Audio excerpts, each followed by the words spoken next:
Attack करायचं वगैरे.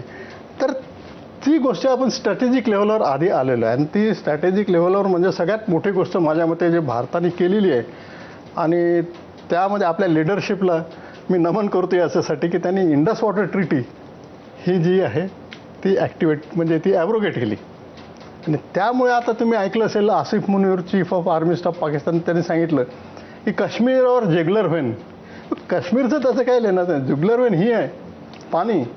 जर काश्मीरचं पाणी संपलं तर पाकिस्तानमध्ये राहिलं काय. तर ही त्यांची जुगलर व्हेन आहे आणि ही जर आपण थांबवली तर मला वाटतं याच्यापेक्षा मोठा निर्णय कोणता नाही. आणि मी थोडंसं सांगू शकतो की 1960मध्ये ॲक्च्युली आपण निर्णय घ्यायला नव्हता, पण तेव्हा आपण हा निर्णय घेतला तेव्हा आपल्याला काही गरज नव्हती, कारण त्या नदीचं पाणी वापरूच नव्हतं शकत. इव्हन आपल्याला ज्या 3 नद्या मिळाल्या झेलम, आपला रावी, सतलज, बियास यांचंच पाणी आपण अडवू शकत नव्हतो. त्यांचं कुठे करणार, म्हणून आपण मोठ्या मनाने दिलं.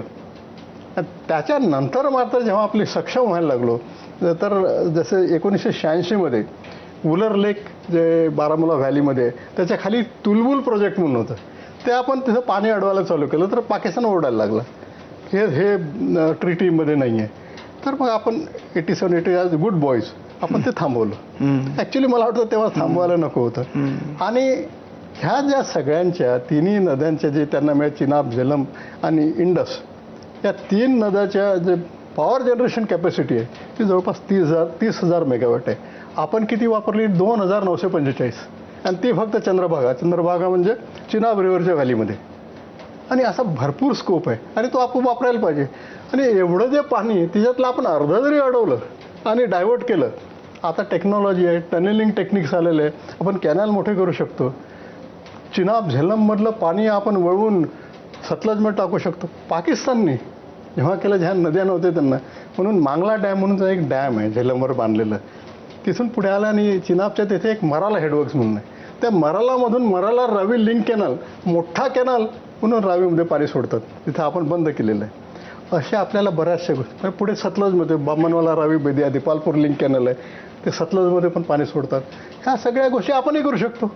आणि आता जे तुम्ही बघता ना पंजाबमध्ये चालू आहे एक औंस पाणी देणार नाही हरियाणा, याची गरजच नाही रे. आपल्या जे एवढं पाणी राहील की कोणी किती मागाल तर आपण देऊ शकू.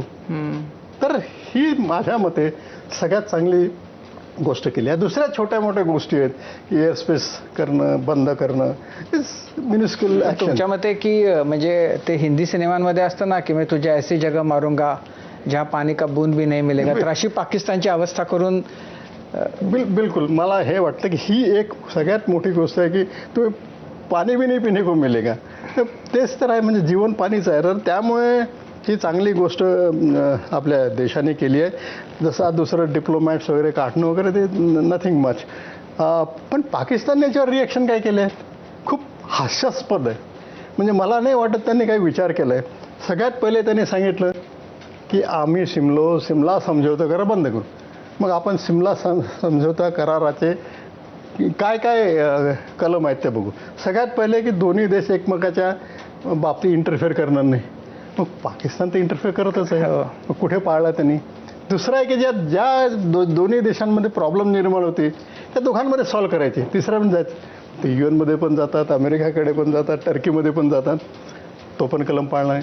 तिसरं आहे की ज्या लाईन ऑफ कंट्रोल नियंत्रण रेषा आहे ती युनिलेटरली चेंज करायची नाही. आपल्या कारगिलमध्ये समोर आले होते त्यामुळे टेररिस्ट आहे ती पण पाळलेली नाही आहे. आणि चौथा आहे सीजफायर व्हायलेशन कमी करायचे, ते पण नेहमी त्यांना काही प्रॉब्लेम झाला लगेच करतात. मग काही पाळलंच नाही तर याच्या